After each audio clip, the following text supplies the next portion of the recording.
Welcome to Not Milk Never Milk. Subscribe if you're lactose intolerant. You already have Vscode open. Now create index, HTML and styles, CSS in your project root.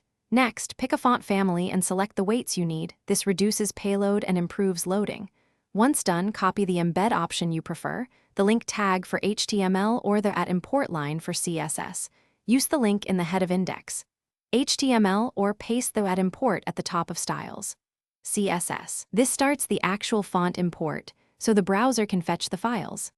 Now integrate the font into your styles. If you use the link, leave it in the head and reference the family in CSS.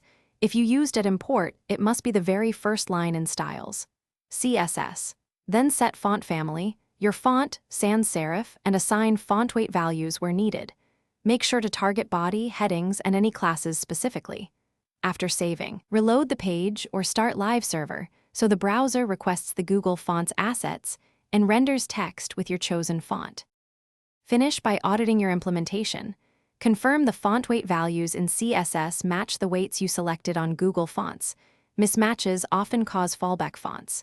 Use DevTools to inspect network requests. Look for WAF2 or WAF files and status 200. If the font still doesn't appear, clear the browser cache, disable blocking extensions, and verify the family name matches exactly, including punctuation. One key troubleshooting tip: switch from @import to the link tag. That often resolves race condition loading problems in Vscode Live Server. Thanks for watching. If this was helpful, leave a like and consider subscribing. See you next time.